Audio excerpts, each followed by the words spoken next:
నమస్తే, welcome to hit TV. నేను మౌనిక. ప్రస్తుతం మనతో సుప్రీంకోర్టు అడ్వకేట్ సాయి కృష్ణ ఆజాద్ గారు ఉన్నారు. వారితో కొన్ని లీగల్ ఇష్యూస్ గురించి డిస్కస్ చేద్దాం.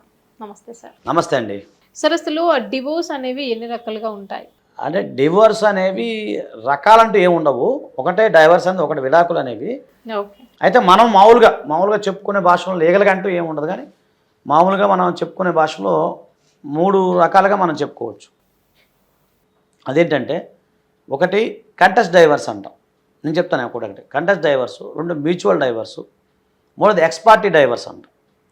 సో ఫస్ట్ కంటెస్ట్ డైవర్స్ అంటే ఏంటంటే, ఇది సెక్షన్ 13 కింద డైవర్స్ అనేవి మనం ఫైల్ చేస్తాం. సరే, దాంట్లో చాలా ఉన్నాయండి, విభిన్న రకాల గ్రౌండ్స్ ఉన్నాయి. ఇది దానికి సంబంధించిన వ్యభిచారం కానీ, అన్క్యూరబుల్ డిసీజెస్ కానీ, క్రూవాలిటీ కానీ, రెనౌన్స్ ద వరల్డ్ కానీ, ఓకేనండి, అన్క్యూరబుల్ డిసీజ్ కానీ, 7 years కనిపించకపోవడం కానీ, ఓకేనా, ఇవన్నీ కూడా కొన్ని రీజన్స్ ఉన్నాయి. తర్వాత సుప్రీంకోర్టు చెప్పిన కొన్ని రీజన్స్ కూడా ఉన్నాయి. సో వీటి ప్రకారం మనం డ్రాఫ్ట్ తయారు చేసేసి ఒకే వ్యక్తి అంటే భార్య కానీ భర్త కానీ ఎవరైనా సరే ఒక్కళ్ళు మాత్రమే డైవర్స్ ఫైల్ చేస్తారు. ఫైల్ చేసినప్పుడు అదర్ సైడ్ వాళ్ళకే నోటీసులు వెళ్తాయి. నోటీసులు వెళ్ళినప్పుడు వాళ్ళు వచ్చి దాన్ని కంటెస్ట్ చేస్తారు. అని నాకు డైవర్స్ కావాలి, ఇతనో ఏమో ఎవరైతే వాళ్ళు అడుగుతారు, పిటిషనర్స్ అంటాం. రెస్పాండెంట్ ఏమంటాడు, లేదు నాకు డైవర్స్ వద్దు, నాకు అవసరం లేదు నాకు అని చెప్తాం. ఇక్కడ కోర్టు వారు గమనిస్తారు, ఇందులో సరైన క్రూయాలిటీ ఉందా లేదా, అది క్రూయాలిటీ ఎస్టాబ్లిష్మెంట్ అయిందా లేదా అని చెప్పి కోర్టు వారు విచారించి దాన్ని స్లోగా తీసుకెళ్తారు. అది టైం పడుతుంది, 1 year పట్టచ్చు, 2 years పడుతుంది, 3 years పడుతుంది.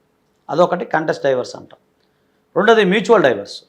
ఈ mutual divorce actual Hindu marriage act అప్పుడు లేదు, కానీ మధ్యలో అమెండ్మెంట్ అయింది. అమెండ్మెంట్ అంటే ఎవరైనా సరే భార్య కానీ భర్త కానీ ప్రేమపూర్వకంగా ఇక మా మధ్య లేదు, ఇక మేము కలిసి ఉండలేము, ఇక దానికంటే విడిపోవడం బెటరు అని చెప్పేసి ప్రేమపూర్వకంగా విడిపోవడాన్ని మనం మ్యూచువల్ డైవర్స్ అంటాం. సో మ్యూచువల్ డైవర్స్ అనేది ఒకటే ఉంటుంది, దానిలో రకాలంటే ఏముండవు. సో భార్యాభర్తలు ఇద్దరు వస్తారు, కోర్టుకు వస్తారు, మనం ఫైల్ చేస్తాము, కోర్టు వారు దాన్ని విచారించి 6 months తర్వాత ఒకటే వాయిదా వేస్తారు. సరే, మధ్యలో కూలింగ్ పీరియడ్ అవి ఉంటాయిలేండి, అవన్నీ అయిన తర్వాత వేసిన కోర్టు వారు ఇచ్చేస్తారు. ఇచ్చిన తర్వాత వెంటనే మ్యూచువల్ డైవర్స్లో ఉన్న గొప్పతనం ఏంటంటే, ఈరోజు డైవర్స్ అయిపోయాను అనుకోండి, 24 hours తర్వాత పెళ్లి చేసేసుకోవచ్చు. ఓకే. మామూలు దాంట్లో ఏంటంటే 90 days టైం ఉంటుంది, అప్పీల్ పీరియడ్ ఉంటుంది. అప్పీల్ పీరియడ్ తర్వాత పెళ్లి చేసుకోవచ్చు వస్తుంది ఒకటండి. తర్వాత మీరు కంటెస్ట్ డైవర్స్ని మ్యూచువల్ డైవర్స్కి కూడా మార్చుకోవచ్చు. ఇప్పుడు అలాగే, అంతేగాని మ్యూచువల్ డైవర్స్ని కంటెస్ట్ డైవర్స్గా మార్చడానికి లేదు. ఇప్పుడు ఉదాహరణకి మీకు దాంట్లో డిఫరెన్స్ చెప్తాను. కంటెస్ట్ డైవర్స్ ఉంది, మనం ఒక వ్యక్తి కంటెస్ట్ డైవర్స్ వేసినప్పుడు సరే వాళ్ళకు కూడా నాకు కూడా ఇష్టమేనండి మ్యూచువల్ డైవర్స్కి వెళ్ళిపోదాం అనుకున్నప్పుడు దాన్ని అమెండ్మెంట్ పిటిషన్ వేస్తూ మనం 13B కింద ఫైల్ చేసేసుకొని దాన్ని కన్వర్ట్ చేసేస్తాం. కన్వర్ట్ చేసి మ్యూచువల్ డైవర్స్ కింద క్లోజ్ చేసేస్తాం ఒకటి. రెండోది, కంటెస్ట్ డైవర్స్ని మ్యూచువల్ డైవర్స్ వేసుకోవచ్చు, కానీ మ్యూచువల్ డైవర్స్ని కంటెస్ట్ డైవర్స్ వేయడానికి ఉండదు. ఇప్పుడు దాన్ని మ్యూచువల్ డైవర్స్ వేసుకున్నారు, భార్యాభర్తలు వచ్చారు, 6 నెలల తర్వాత నాకు తూచండి, నాకు నచ్చలేదు అన్నప్పుడు ఆటోమేటిక్ మళ్ళీ దాన్ని క్లోజ్ చేసుకొని మీరు కంటెస్ట్ డైవర్స్కి వెళ్ళిపోవాల్సి వస్తుంది. అలా ఉంటుంది ఒకటి.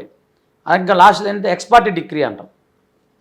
అంటే ఉదాహరణకి ఒక వ్యక్తి మీద మనకు డైవర్స్ వేసినప్పుడు అతను కోర్టుకు రాడు. మేము చాలా కేసులు చూస్తుంటాం. కోర్టుకు రానప్పుడు కోర్టు వారు ఏం చేస్తారంటే ఒక 2-3 వాయిదాలు ఇచ్చేసి ఎక్స్ పార్టీ చేసేస్తారు. ఎక్స్ పార్టీ చేసిన తర్వాత అలాగే తర్వాత ఏమవుద్ది, మళ్ళీ దానికి సంబంధించిన కొన్ని ఎవిడెన్స్లు మనం ప్రొడ్యూస్ చేసిన తర్వాత కోర్టు వారు ఏం చేస్తారు, దాన్ని క్లోజ్ చేసేస్తారు. క్లోజ్ చేసినప్పుడు ఆటోమేటిక్గా డైవర్స్ వస్తాయి. సో అది 90 days వరకు టైం ఉంటుంది. అది ఒకవేళ వాళ్ళకి మధ్యలో తెలిసి ఎక్స్ పార్టీ లేదండి సెటిసైడ్ పిటిషన్ వేసుకోవచ్చు, అంటే మళ్ళీ రీఓపెన్ చేసుకోమని వేసుకోవచ్చు. సో దానికి కొంత టైం ఉంటుంది. కాబట్టి ఏంటంటే ఆ సమయంలో అప్పుడు చాలామంది ఎక్స్ పార్టీ డిగ్రీ తీసుకొని ఇంకా అంటే మామూలుగా తెలిసి కూడా చాలామంది కోర్టుకు రారు, పోతే పోనీ డైవర్స్ మనకెందుకని అలా ఉండేది కూడా ఉందన్నమాట.